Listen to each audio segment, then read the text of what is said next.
Thank you very much. Hi, everyone. Good afternoon. Thanks for joining us on a Friday afternoon for this session. Hopefully it's something that is useful to you because you're either thinking of joining a consortium or you're already operating in one. Either way, it would be good to hear any questions at the end and also to share any experiences from yourselves. I'm principal consultant here at Turner & Townsend, working on RISE for the last 2 years. Largely, my work's been on government-funded retrofit programs, developing regeneration programs, and working with public-private partnerships to get them up and going to deliver large capital investment projects. I also recently did some research into consortia delivering retrofit to look at the challenges faced, the success factors, and really pry into some of their performance delivery data to understand where there might be additional challenges that we can work together with yourselves through RISE to overcome. There are many variables that affect delivery, but it's the systems that are set up in the consortium that often allow them to be resilient and resolve some of those issues. So we'll try and highlight that today. And really, when we talk about defining success, I'm talking about delivering projects in line with your ambitions as a consortium. Previous iterations of Social Housing Decarbonisation Fund have required applicants to submit a minimum of 100 properties, and that meant that it encouraged those who had maybe less stock holding to join together in a consortium. And so in SHDF Wave 2.1, we actually saw 21% of consortium members were small landlords. And for the definition of small landlords, we're talking about those holding about 1,000 homes. So what do we know about Wave 3, what we're looking at going forward? What do we know so far, in case that's of interest to yourselves? We know that consortium are also going to be welcome for this. Their consortium are allowed to apply for the strategic partnership routes, as well as the challenge fund routes, these 2 ways into SHDF. However, consortia are being discouraged from forming solely to reach the scale expectation set out by the strategic partnership. And I think that has something to do with the idea of not just being a consortium in name. It's really about having those proper governance processes and strategically aligned goals to ensure that it's not in, what would you say? It's not just an artificial working group. It is a truly collaborative effort working in a consortium. So let's go into today's session. We're going to cover off a bit about consortia models, so those different forms of working together, governance and processes, an overview of some of the success factors, and then we'll take each of those success factors across those next few bullet points in the agenda and look at them in more detail. Finally, I wanted to just share with you a few of the tools that we've just created in-house to support you with forming consortia or managing your consortia, and then we'll leave about 20 minutes at the end to have a bit of a Q&A. In the background, please write any questions in the chat, and Avani, please come off mute and just let me know if there is something that's a bit more urgent to address. Okay, so maybe one for the chat already to think about is thinking about what's stopping you if you're currently working in a consortium model. What challenges you're currently facing and what are you looking at doing to resolve those? Always a good one to share. We've observed several consortia models. There's also government best practice on consortia and partnership working that describes the range of models as transactional through to collaborative. So consortia require tailored leadership, governance and management arrangements that are fit for purpose for their programme and aligned with their needs, preferences and capacities for responding to the requirements of the project they're trying to deliver. So, of course, models will be unique for each consortium, but the point of this is to say that if you're forming a consortium, you're in a very novel position to be able to develop a model that works for yourself and your members in your current status. You don't have to think about how can we perform, you're thinking about what can we currently do to collaborate. So the models we've observed, we'll start with one here, is fund administrator. The most frequently observed operating model that we've seen is this. It's where the lead applicant is responsible for distributing funding to all members, reporting to the funder. So in the case of SHDF, or let's say the home upgrade grant, that would be the department for energy net zero, for net zero and energy, and facilitating the learning loop. That's with the lead applicant. Members are responsible for their own supply chain and delivery, and the fund administrator operating models, we've usually seen that for smaller consortia of 1 to 5 members. The model is used both by consortia who are formed to bid, but also those who work in longer term strategic partnerships. A managing agent model, slightly different here. It's the second most frequently observed model across those who are delivering SHDF and HUG. And this is where the lead applicant directly pays and procures a managing agent to manage the supply chain on behalf of the consortium. Examples include a contractor or energy specialist who might come in and provide a turnkey solution to develop, manage, and deliver retrofit. It was most popular around those larger consortia where you have several members who might join a consortium because they need additional procurement support, and that's where the managing agent comes in. The model was only really observed to be used by local government bids, so those who are applying for home upgrade grant. It was a little less popular, or it was not observed by us actually at all, for housing associations working together in a large consortium. The third model is hub and spoke. And when I say the third model, that's not an indefinite list. It's just what we've observed so far to date. And this is characterized by having a program management office typically, or a hub, who will oversee and be a joint resource to manage the consortia funding application and reporting. Sometimes this has been outsourced to a separate contractor to be the PMO function. It overlays quite well with the managing agent model just raised on the previous slide, but it can also just be where joint resource has been co-funded by all the different members. We noticed consortium membership is well balanced when we have members who are able to pick up the slack of under-delivering to keep the program on track to meet its outcomes. So regardless of the model that is selected, having the right mix of people or the right organizations involved in a consortium is going to be key. And you kind of need to know the strengths and weaknesses of your members in order to put yourselves to structure the consortium in a way that's going to be able to support you in learning and sharing ideas, but also being able to pick up the slack in terms of quantity of homes in a bid, or perhaps skills in procurement or data analysis. And we'll talk a bit more about that in a few slides. What we've also observed over the last couple of years is that many consortia have faced delays in mobilizing their projects, which then delays the overall program, of course, and creates additional costs or probably unintended consequences in terms of being able to secure funding later on. The effect of the delays in procurement, project identification and start and site are then amplified by the fact that you have multiple members in a consortium. And those that are overcoming this challenge have similar factors in common. Of those consortia delivering successfully, meaning in line with what their program was projecting, we've seen that communication and transparency are key at enabling that. Defining roles and responsibilities based on strengths and weaknesses have also been a key factor in their success. Having strong governance processes, as well as very transparent and clear collaboration agreements to control the best of times and the worst of times in partnership working, have been key success factor. Using shared planning tools or just treating the consortium project as a larger scale program through having project management methodologies and tools has also contributed to successful delivery. And lastly, risk management. And probably not lastly, risk management really means those delivering successfully have had a continuous grasp on what their largest risk areas are and are constantly developing mitigations for that. So let's have a look at the first one here. We have communication and transparency. I'll break it down into establishing forums for communication and ways of working.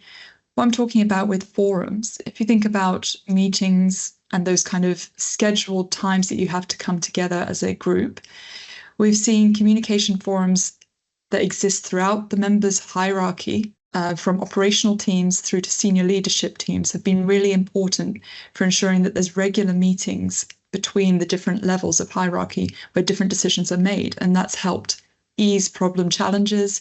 It's helped with getting approval to go forward for bid funding. And it means that there's more of a relationship building happening across that strata of an organization. Usually we're seeing regular meetings held by the executive committee every 6 weeks, chief exec meetings around quarterly, and really those project managers at each of the organizations having more frequent weekly meetings with each other. When we also think about forums, we also noticed that lead applicants were fostering relationships between themselves and members individually, which provided a forum to discuss private matters away from the consortium group. Management structures were also key to make sure that there was a peer-to-peer level across organizations. So as I said, that decisions could be made at those different levels, but it also meant that there was a clear route for escalation if there was under-delivery or any other matter that needed to be escalated. In terms of establishing ways of working, we've got down here other key successes about this was having good response rate times,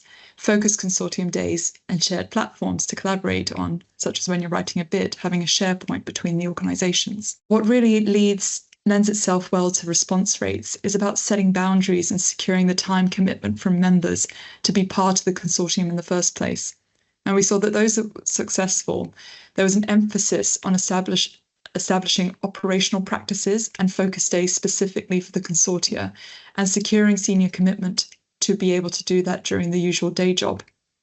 So in those cases, members reported to us that everyone is expected to contribute equal amount of resource in an appropriate way, given the sort of scale and importance of the work. So in that case, if you're putting forward a significant amount of the homes for a bid, you are expected that your contribution will be equal and proportionate to the amount that you're delivering through a funded scheme. We've also seen that in the research that workplace culture played into the consortium, just members getting along was such a big thing. And I think this really comes down to the next point, which is around transparency. Transparency when working successfully as a partnership starts with setting a clear strategic purpose that brings you together. So often this will be in our sector will be around fuel poverty, carbon reduction, tenants, green economy, maybe hard to treat properties, and developing the retrofit sector more broadly. And as a consortium who's forming, or even those who are formed, it's great to check in and think about what is our common problem and our common opportunity. What do you all come together about? For example, you might have historically low access rates for social housing retrofit programs, leading to under-delivery of grant and corporate targets. So that means that your outcomes, you're not quite meeting them as an individual. When you come together as a consortium, is there a strategic purpose around testing engagement methods and processes to understand the most effective options to improve access and achieve behavioural changes to maximise energy and carbon savings? I think when you're working together as well, in terms of transparency, what we saw was a very clear, almost like charter of the methods that will be used for managing the consortium. So terms of reference, let's call it. So that meant the frequency of meetings when they're going to be held, the best communication channels to be used, when is email used over a phone call, and also what are the collaboration agreements, legal documentation, data sharing agreements, etc., that we're going to need to have in place, and are we all comfortable using those? When we look at the other areas of transparency, a lot of these are actually fostered around governance processes. So successful consortia delivering were very clear from the outset of how decisions were going to be made. And that really came from setting up a project oversight board at the start and thinking about their governance processes for managing not just the project, but the whole programme of retrofit works that might go on between the consortium over the next 3, 5, 10 years. So it was having that longer term thought about what do we actually want to achieve, what is our clear strategic purpose, and what is the governance structure we're going to need in order to deliver that. Being able to talk openly also around budgets was a key one here. So although not all consortia had disclosed exactly the full budget they had for retrofit, all of them had agreed what they were willing to commit for bids. And this was a really useful way of being able to see which partners may be overstretching themselves to deliver, but also having a total understanding of where you might need to build in reserves in order to pick up the slack if there's an inflation in costs. I think under areas of improving retrofit delivery experience is a key benefit of working together in a consortium. And so we actually observed that the size of a consortium can impact the rate of knowledge sharing and the level of oversight by the lead applicant. So I think when you're thinking about how many members are bringing together, that transparency is going to be fostered. The way you encourage transparency is very much going to be shaped by the size of your consortium membership. So it goes back to communication. What sort of channels and shared platforms are going to be most effective for your consortia to share that knowledge, to provide updates that are required for reporting, or even just to share knowledge about best practices? It really comes down to clarity around the principles of what you're planning to achieve and then what you're trading off. So what we tend to advise is when any consortium is forming, or perhaps when you just want to have a bit of a reset, It's readdressing what your clear strategic purposes are and understanding each member organization if they're going to need to trade off something that they wanted to achieve in order to achieve the group's purpose. Roles and responsibilities follows on from transparency. We recommend that a newly formed consortia regularly undertake a bit of a health check of their processes and their member readiness to deliver retrofit. You can use this to identify where certain members may need additional support or where members have strengths to share. It's also a way to risk assess and build in mitigations for managing the consortium. You might think of metrics to assess the readiness of your members, considering about their data analysis capabilities, for example, or the quality of their data. Where are they at right now if you had to put a project together tomorrow? How are they in terms of their project team and resourcing and experience? These different metrics can allow us to understand where the weaknesses are and therefore develop up our support. Those consortia leads who are leading successful consortia demonstrated an awareness of strengths and weaknesses of their members, and they allocated their tasks based on expertise to support the group. We saw that one consortium had significant support on finance, on data, and on procurement, and they divided those responsibilities up amongst their members who had the most experience in that to lead subgroups that could then upskill the other members. It was a resource that was incredibly helpful, and I think generally it's about that working culture. You start to know that you can help each other and be quite transparent around what you do know, what you don't know. So when we look at roles and responsibilities, these tiles just represent some of the key skills that you're going to be needing in any retrofit delivery program, whether that's in a consortium or whether it's individually. Working in a consortium is a great way to progress all of these areas, but also to find efficiencies by having someone lead on different areas. Consortium leads were generally the most experienced in delivering retrofit and took ownership over the bid application process and coordinating members. But you might see across all of these roles, because they are time demanding, certain roles may be rotated, such as a chair leadership role.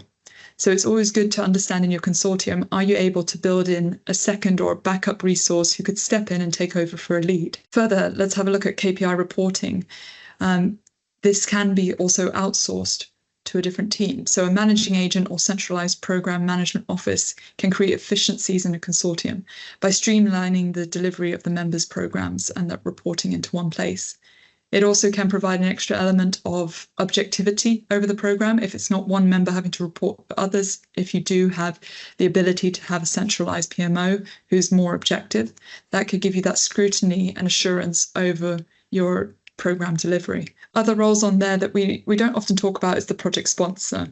And a project sponsor is really that backbone. It's that level above your PM, your project manager, who is giving that senior level buy-in.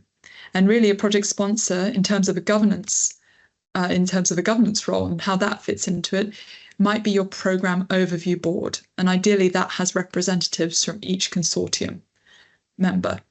If a consortium is of a greater size of 20 plus members, 16 plus members, of course that probably doesn't work. It's too many people in a room. And so we then have to build in other mechanisms for the governance structure to ensure that there is assurance of the board members too. Let's look at one of these in-depth examples, because I think especially now if we're preparing ourselves for putting together a bid or you're thinking about forming a consortium, it could be useful just to already sit down and think of the whole task list and different areas of the retrofit program that you would want to see members having a say in. And also think about the skills that you'll be wanting to bring into a partnership working group. So if we think about procurement here, the skills needed are contract management, requirements and compliance management. And you can start estimating how much time you think it might take to provide that support as a member to the wider consortium. When we're formalizing our roles and responsibilities mapping, because what I'm talking about right now is doing a bit of background kind of stakeholder mapping, responsibilities mapping. When we're starting to formalize it for either a collaboration agreement or for a bid, you're going to need to directly assign someone to that role. And so again, this is about having a clear, transparent view on what is the person's or the organization's actual capacity to deliver this service. As I said at the start, consortium models are really made uniquely for the consortium based on the capacity it has and the needs it has and its preferences. So mapping out roles and responsibilities, understanding what the actual resource commitment could be, and then giving your members a chance to shape that based on their actual capacity is a great way to be able to meet the expectations of joining a consortium. That last column there is just about detailed requirements about the task. Again, transparency over describing what will the responsibilities of that individual actually entail. This is stuff that does filter up into a collaboration agreement. But again, it's probably more specific, and it allows things not to drop between the roles. Another deeper look at roles and responsibilities. This is just an abstract sort of organizational chart. Gives you an idea of the different groups and how they might work. As I said, you've got that project sponsor at the top, perhaps project manager or project managing office, let's say, who's doing the oversight of the project as it's being delivered, or the program. And with them also probably sits a reporting function or data analyst to collate all of the program information. Other functions you might have within that team that we see is often a customer handling or resident engagement specialist team. That doesn't mean that their function is to actually deliver the resident engagement. They just might be part of the consortium who is focused on improving the methods around resident engagement. Similarly, another function around communications and marketing, another one on technical roles, so those who are at the forefront of knowing the latest PAS 2035 compliance, or those who are quantity surveyors and really know their stuff around energy and the building. And then lastly, having someone who's around data roles, that's data modeling and analysis. And I would even extend that function to being those who are looking for monitoring and evaluation after new systems and retrofit works have been done to properties. And all of these are there and structured in a way to enable your consortium to have a continuous improvement in the processes, which really should be a benefit of working together collaboratively. Oh, I guess one thing to add on this one is actually something interesting we've seen, which is investment in upskilling, which is seen as a strategic move and enabling members to leverage grant schemes effectively. So in some cases, we've seen that coming together as a consortium has allowed members to pool some money together to upskill some of their teams, such as resident engagement teams or neighbourhood liaison officers, and allow them to get energy awareness certification training, or to have them share ideas and visit other sites across the different members so that they're having that kind of accelerated learning experience themselves. Consortium agreements, an agreement is required if you're going to be applying for funding, and it's just good practice in terms of being able to protect each member and the lead applicant in times of under-delivery, underperformance, and also any issues that might happen, such as members dropping out because of change in personnel. What you're hoping to do here is really designing a backstop, an intervention mechanism to ensure that the consortium can effectively address and support any members that might encounter challenges. And this de-risks the project, but it also fosters a supportive environment where members can rely on one and another to achieve goals. Consortium agreements are also very key because they trickle down from your grant funding agreement often. So if you are applying for funding, as a lead applicant, you sign a grant funding agreement. This has certain milestones that you agree your project is going to deliver to, but it also has certain behaviours and other requirements from you as a lead applicant in terms of reporting or monitoring and evaluation. A collaboration agreement is that tool, that structure, to basically feed down the GFA, the grant funding agreement's terms across your members, because only the lead applicant will sign the grant funding agreement. So the next few slides, we'll just go over those fairly briefly because we'll send the slide deck out, and this carries a lot of detail so that you can take it away basically. This just looks at a few things to do before entering into agreement. They're pretty standard process of doing due diligence and understanding what you're getting into if you're a member joining a consortium or a consortium lead taking on members. So let's look at a few of these here. So having a management system agreement. So deciding on a leadership structure, that governance we were talking about earlier, determining who will lead and understanding that they know the structure of how they're going to oversee decisions. And assigning responsibility for drafting an agreement too is important. Doing some due diligence on each other might involve conducting credit checks on all members and performing additional due diligence as needed. You might want to look at each other's past and previous delivery history of delivering retrofit either under government-funded schemes or through your own funded. Financial flow as well. This is about understanding how cash flows will be managed, so having that conversation early before it's written up into agreement. A lead applicant will receive the funding and then has to distribute that out to its members. Are there cash flow considerations if there's going to be a delay in the lead applicant being able to disseminate the money? Before the agreement as well, you're doing some risk assessment in any partnership. When you're coming together, you're identifying the risks, challenges, and costs of those risks if they come to fruition and become issues. And considering what lessons learned you've already established, you could already collate as a group, and being able to build in some mitigations into any agreement. It's also important to start thinking about performance management, plan for the implications of performance failures, so under delivery of retrofit works, and consider what you're going to need to establish in terms of strategies for such events. So is there going to be a mechanism for one member to pick up additional support for a member who is going to have to drop out of the consortium? If you think about the next three, we've got contingency for leadership failure. So if the leader steps down, for example, what are you going to do? That's why I was talking about getting a second in place. And we've seen that with other consortium who've lined up a second strong and experienced consortium member to take their place if needed. And lastly, on these ones, you've got insurance considerations and a communications plan. Oh, I jumped myself a bit. Sorry, we had a few other areas just to cover off in any before entering an agreement. So you're thinking about your data sharing, clarify what are you going to be sharing, how are you sharing it, and the platforms you're sharing it on, and ensuring that each partner is able to meet the funding requirements for reporting is going to be key to put into an agreement. Let's look at that exit strategy one and that task responsibility allocation. I'd say with task responsibility and allocation, this is division of responsibilities, but you also want to think about the exit strategy. What are the terms for someone leaving the consortium? What is the notice period? And how will those responsibilities that have been divided up be reallocated? And I think the main part of us coming together in consortium is really about thinking about that sustainable picture, that strategy that we really want to achieve for our communities, for our housing stock. And so it's considering what are the long-term sustainability metrics that you want to put into an agreement. How are you going to achieve that strategic purpose? How are you going to know once it's been achieved? And is there a point at which the consortium disbands? Acknowledging that altogether is going to be a good leg to start on. Forms of agreement, I've been talking about a collaboration agreement. This is a collaborative working, joint working or partnership agreement. It's good for strategic working across an area, for example, a local area that you might be looking to deliver retrofit through.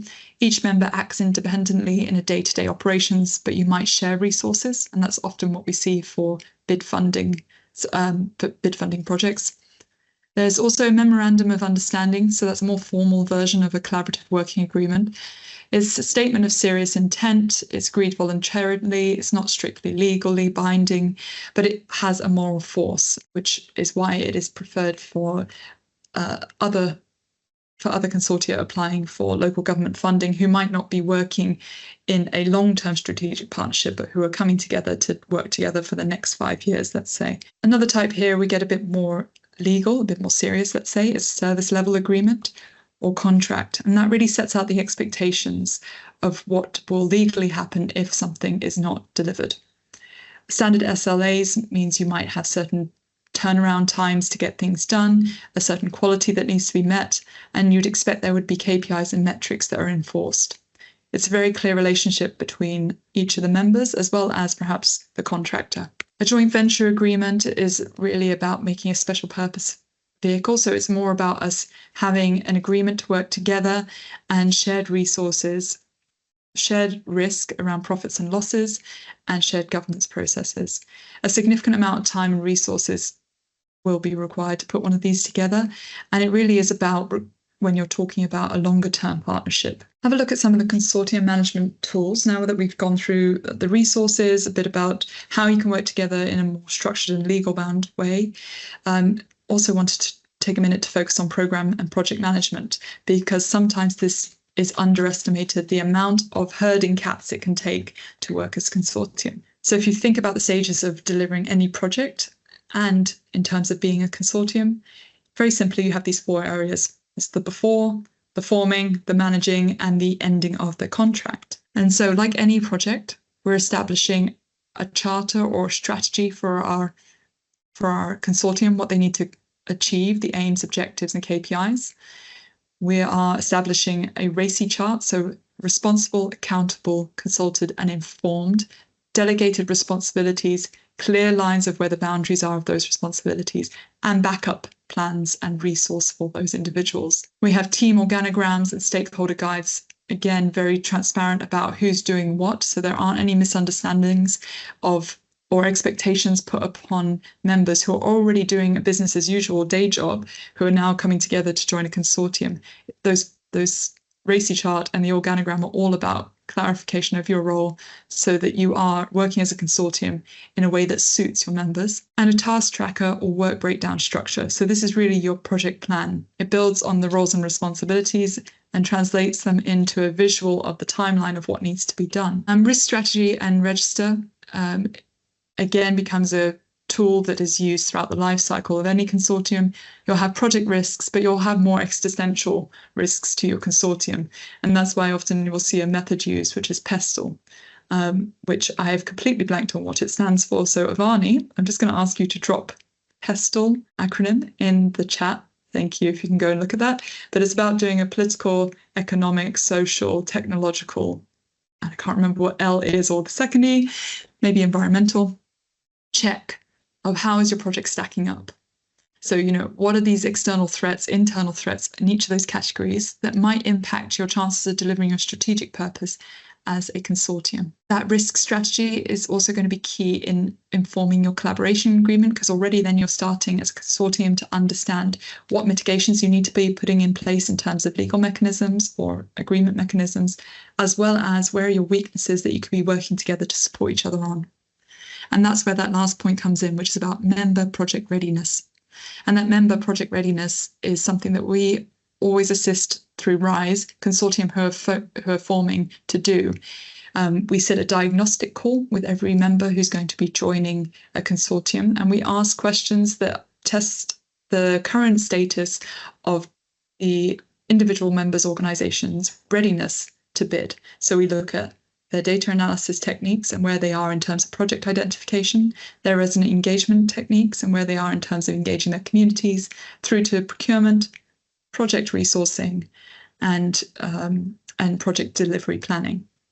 And having a regular check on your member readiness to deliver retrofit is a great way at just being aware of your strengths and weaknesses.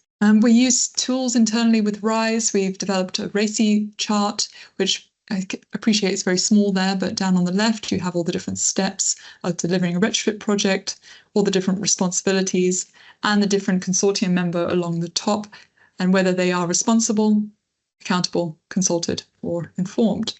We also provide project plan examples, Gantt charts that are structured along from top to bottom, the different stages of a retrofit program broken down by consortium bid management, data analysis, retrofit measures, procurement and resident engagement, and the progress against this and who it's assigned to.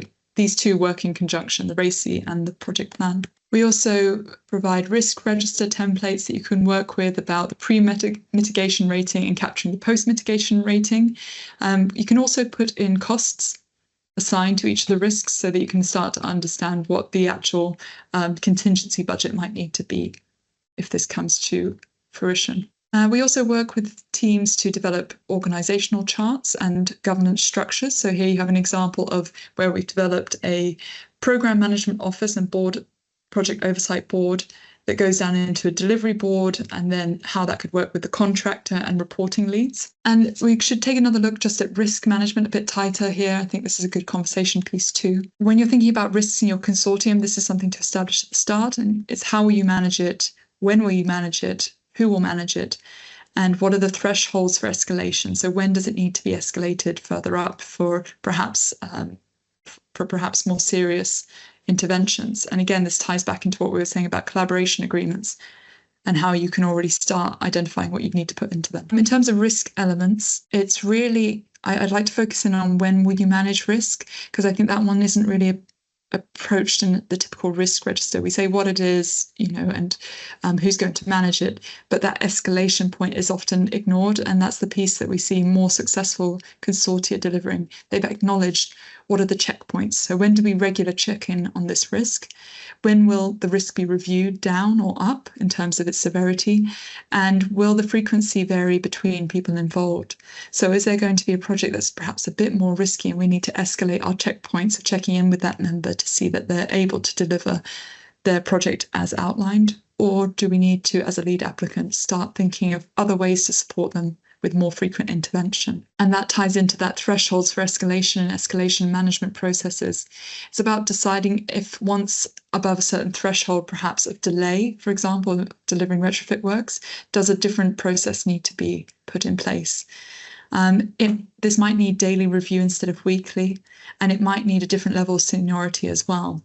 And so in terms of when you're structuring the governance of your projects and your consortium, you want to think about who would ultimately be involved in reporting any threshold breaches. Risk tools that we have on offer here is a risk system explainer, risk role and responsibility process map, project risk assessments as well, so we can sit down and host workshops around planning out risk assessment and risk register development, helping you develop a risk log to maintain, and also developing a training guide around risk management. Typical risks that we did see over the last period were, in terms of delivering SHDF and HUG-funded projects, where different planning regulations across the different geographies of members created delays that hadn't really been anticipated in the programme, and therefore needed to be brought into discussion in consortium meetings to be able to share their learnings of how they'd interacted with their planning departments in order to overcome that and better forecast what delivery might look like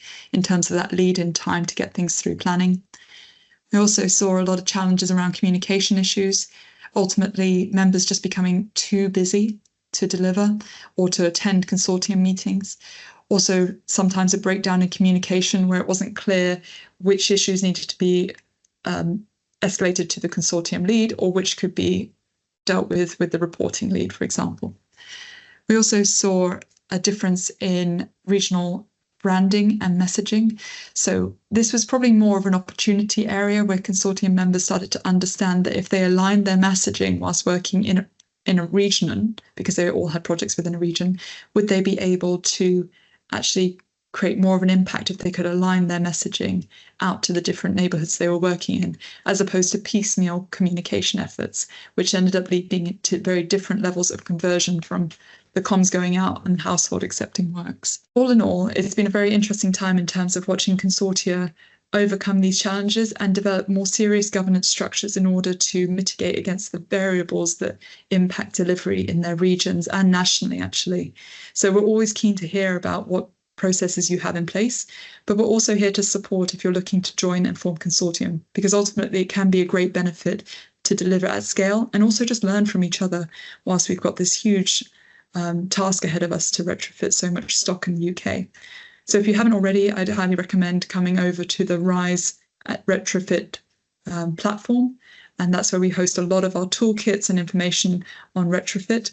But you can also complete a self-assessment form to access our free consultancy advice service.